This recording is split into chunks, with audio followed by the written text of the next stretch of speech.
This might be the coolest photography light I've ever used.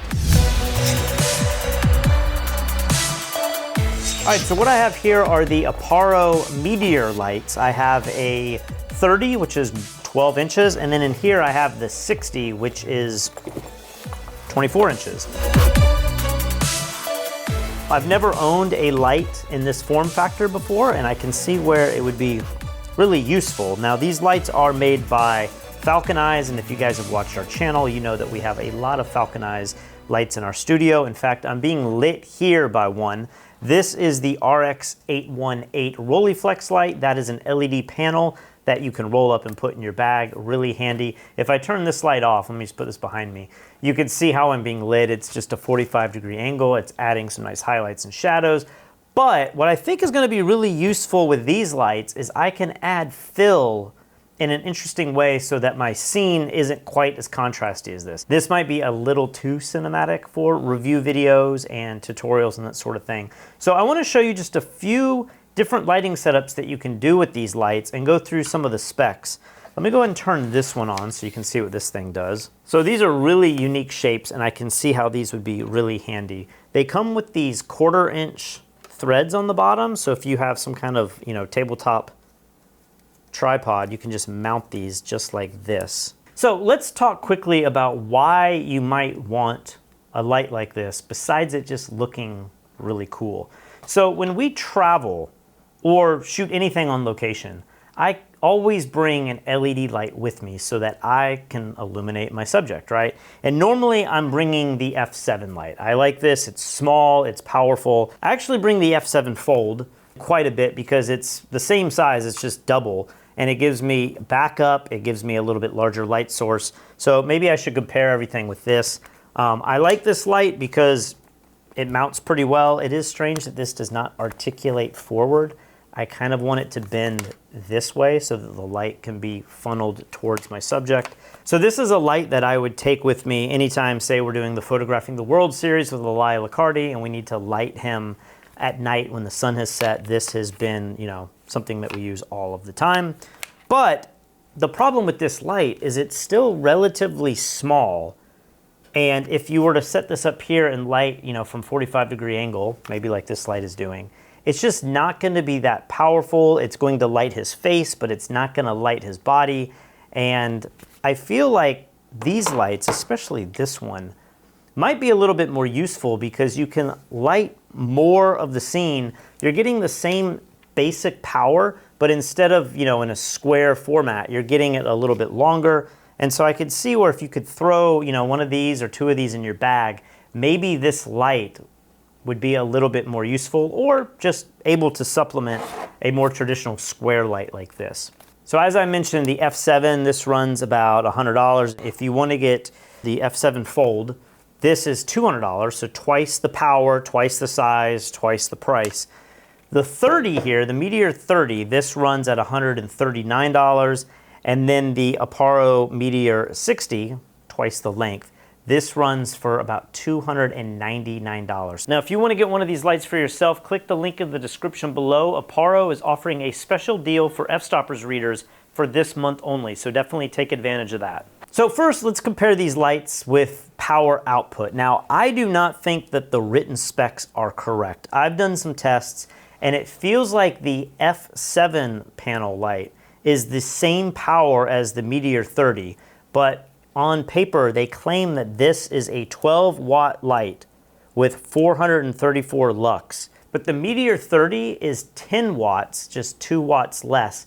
And at the same distance, 1 meter, it's 156 looms. So it's basically like a third as powerful as this, but I think they're actually more or less the same. So I don't really know how that's working. So let's do a little test here. The specs say that this little light is 4 times brighter at the same distance than the 30. I don't know if I step away and light these. I don't know that I see that. I would say that this is very comparable to the 30. And then when you jump up to the Meteor 60, this is 20 watts, so it's twice as powerful as the 30.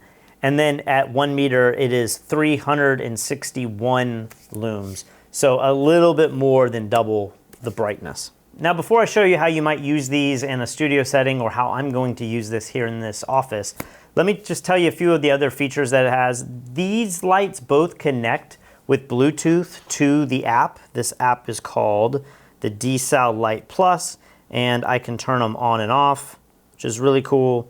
And then I can go in and start changing all of the settings. There's a bunch of different effects built in, like lightning, candlelight, police and rescue. And under pixel effects, you have some other ones like rainbow slide, a more realistic siren, Night Rider, magma, and even a pretty cool matrix effect. So using this app definitely helps you go through all of these settings, and it makes it really convenient to find exactly what you're looking for, quick and easy. And you can also use DMX or CRMX to control this light.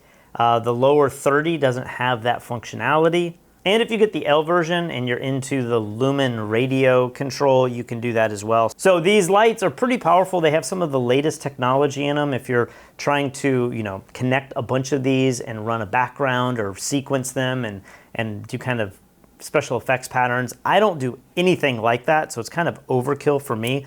But what I do a lot is just set the white balance and use these on location and build different sets and that sort of thing. All of these lights go to 2000 Kelvin, so you can get incredibly warm light like this, or if you need it to be extremely blue, you can go up to 20,000 Kelvin, and I mean, that thing is like ice cold right there. And then of course you can control it anywhere in between really quickly using the app.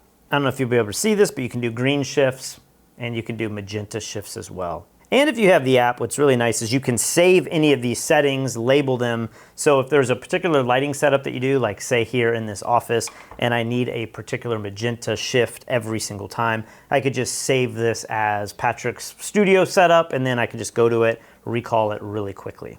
Now, all of these lights have built-in batteries, so you can run them out on location on battery power, or you could plug them in and use AC power. With the F7 panel and the Meteor 30, you can charge with USB-C. With the larger Meteor 60, it does have its own power supply here, so you do have to plug this in with a different barrel type adapter, but really not a big deal. And using these out on location, they've claimed that these last for about 2 hours at full power, and I've found that to actually be pretty true. So I've been playing around with these for the last few weeks, and 2 hours is a good bit of time at full power. Now, in many cases, these lights aren't really bright enough to work in full daylight, so I'm primarily using these in lower light situations like in the studio or when the sun has set. And so it's actually very rare that I am using these at full power. Instead, I'm lowering these to like 50% power, which then is giving me even more work time. So 2 to 3 hours is pretty good. I don't find myself in too many situations where I need even more power than that. And then of course I can just take these to any docking station, plug them into USB-C and start charging them right away. All right, so that is the Meteor light in general. They do make one that's twice the size of this at 4 feet, and then 4 times larger at 8 feet. I don't even know how you would use that. Seems like you would want to mount that permanently, or I've seen them have some roller cases where people are rolling these lights, but an 8-foot light, that's pretty crazy. But if you do music videos or something like that, and you want these special effect lights that give you the actual physical shape of a tube, that would definitely be something I could see being useful for that. So let me go ahead and turn these lights off. And I want to show you what we have here. So I mentioned earlier in this video that I am being lit by a large rectangular, 2 by 2 foot softbox right off camera. And it's creating some really nice shadows and highlights. It's making my face look 3-dimensional. It's not really flat like you might see with a lot of YouTubers where they put the ring flash up and it's just lighting everything in this really boring way. But the problem with this is because I have no light coming from any other direction except maybe this monitor, I don't have enough fill to really make this look as appealing as possible. I'm getting a lot of shadows under my chin, I'm getting shadows under my eyes, and this is just less flattering than it needs to be. So what I've been doing lately is I've been using this Meteor 60 light as a fill light. I've been putting it completely on axis with the camera, but I've been hiding it right out of frame. And now if I turn this on, look at what it's doing. It's filling in all of these shadows from below. And because it's really wide, it's creating a soft fill that's coming in, and it's filling in, say, this side of my shoulder and this side of my shoulder pretty evenly, so it doesn't look like a harsh light like you might have if you just put a tiny little light there. Now let me show you again what this looks like without the light. Let me go ahead and turn off my overhead light. So right here, this is with the key light off. I do have my monitor lighting me. That's kind of why it's orange. And then I do have a hair light that I've installed in my ceiling, which is giving me this nice little edge light. And then there's a window back there in the back of the studio that's letting some of the light come in from the back. But for the most part, there's no light hitting me at all. Now let me turn on the Meteor 60 light from the front with the app. And you can see on its own, it doesn't look great. It kind of looks like horror lighting. I mean, I would never recommend anybody light themselves like this. And it also looks incredibly underexposed. You can of course see some highlights on the monitor, and it's filling in my keyboard. It's great for product stuff. So if I'm doing any kind of product photography or just showing you something, showing you the iPhone in my hand, you can see how much light that it adds to the scene. Compare that if I turn my key light back on. Again, this light doesn't look bad. It looks correctly exposed, but it also just looks a little flat. And then, you know, there's not a lot of light here on the desk. But if I turn these both on, they blend together in a really nice way. Of course, I can come in here and start adjusting the power setting. If I go too bright, now all of a sudden, it's starting to flare into the lens. It's also uplighting me too much. I mean, you can start to see some shadows being cast on my face from the ground up. That doesn't look good. So it's really finding the perfect balance. And with this light, I don't know, like 50%, somewhere right around there looks good. And then, of course, I can also play with the color. If it's too blue, it starts to look really off. And then if I warm it up, it's almost like the fill light being warm is giving me this like healthy tan color. That might be a little too extreme, maybe something like that. And because my key light is white, or 5000 Kelvin, I'm still getting some nice white light on my face, but then the fill, which is pretty subtle, is this nice warm light. So something like that looks really good in my opinion. So I'm just gonna leave this light permanently set up on my desk facing forward just to give that little bit of fill light. And then with the hair light and the key light, I feel like this is a pretty good dynamic looking set that I can do a lot in. And then I have some overhead lights in the studio that I'll turn on like this just to give a little bit more fill in the background. Now, if I go back to my app and turn on the 30, which is the smaller one, and if I set this light off to the side, maybe like this, I can even move it out of frame just a little bit. I now have this nice highlight on the right side of my face. So if you don't like working with strobes, or if you're doing a lot more video production and you just want a simple light to help chisel out your subject, or maybe you're going for more of that like superhero vibe where you want kicker lights on both sides or a light from above, something like this would work really, really well. And then of course I can come in here now and change the white balance as well. You can go into all of these other color settings. So if I wanted that light to be kind of magenta or red or green, I can go through and change it to really anything that I want. So this is super powerful if you're into filmmaking, or if you just like adding color to your photography, but you don't want to carry a bunch of gels around and you don't have strobes, or maybe you're just the type of person that has a hard time visualizing what the shot will look like when the flash goes off and whether or not the color is correct. Having an LED like this that you can change through the whole RGB spectrum can be really, really handy and make your life a lot easier. Now, these lights aren't without a few little quirks that I found a little bit annoying, and I thought, you know, on a proper review like this, I should definitely tell you guys. One thing is the app. For some reason, I don't know if you can see this, but both lights are currently on, yet one of them says that it's off and the other one says that it's on. And so when I toggle between these, I don't know if I'll be able to do this on camera, it seems like sometimes the syncing gets off just a little bit, to where they both should be off right now, but this one is on. So I don't know why sometimes it does that. It's not a big deal. You can always go into the app and change it manually and get it to work perfectly, but it is one of those things that's kind of annoying. And also hitting this little button.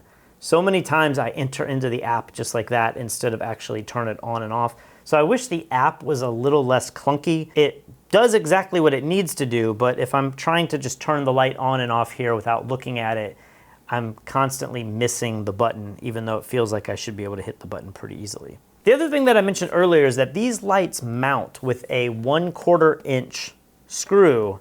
And while it's great if you're holding the light up vertically and you put it on, say, like a little tabletop light stand like this, again, I think if you were to suspend this on a C-stand or something and you want to hold it out like that, it's working, but man, does it feels like it's a lot of torque on this. It feels like it's kind of putting a lot of pressure on that thread, and I could see where that might break. I don't know if you could just clamp something here and hold it, or better yet, use 2 clamps. But if you're gonna be using these visually for your set, you don't want any kind of grip holding this. You wanna be able to position this exactly where you need it, because essentially you're trying to hide the light and only use it as a prop in your scene. So I feel like this thread is kind of a weak point. And then finally, maybe this is only a problem for somebody like me, but I have built this entire post-production studio to where I can go over to a power strip, hit one button, and all of my lights and my monitor, my camera, everything turns on just by turning on that power switch.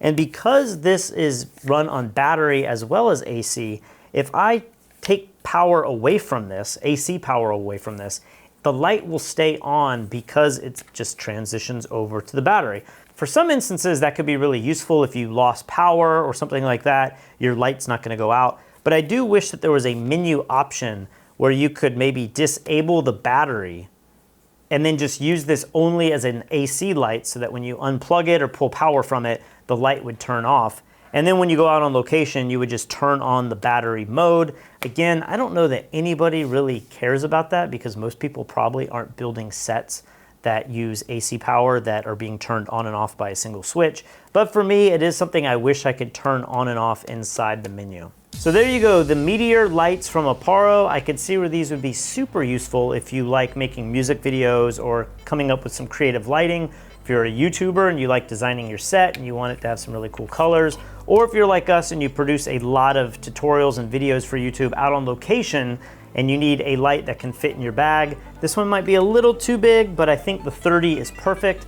Throw that in your bag and you just have a different style light that might be really useful out on location. If you guys enjoy this kind of content, make sure you subscribe to our channel below. We're like 10,000 people away from reaching 1 million, so definitely help us out there. If you enjoy reading about photography, head over to fstoppers.com where you can check out our full-length articles. And if you're a photographer or videographer and you want to learn how to become better at your craft, head over to fstoppers.com/store where you can check out our full-length tutorials. We have everything from landscape photography to product photography, headshots, wedding photography, macro photography, architectural photography. There's a little bit for everybody. If you aren't sure what genre of photography might interest you the most, check out The Well-Rounded Photographer. We have 8 different genres taught by 8 different photographers, and you get a little taste of different fields of photography that maybe you haven't discovered. Definitely check that out. And of course, you can use YouTube and save 15% off any of the tutorials in our store. But for now, I gotta get the studio cleaned back up, get all this lighting back the way it was. I will see you guys really soon.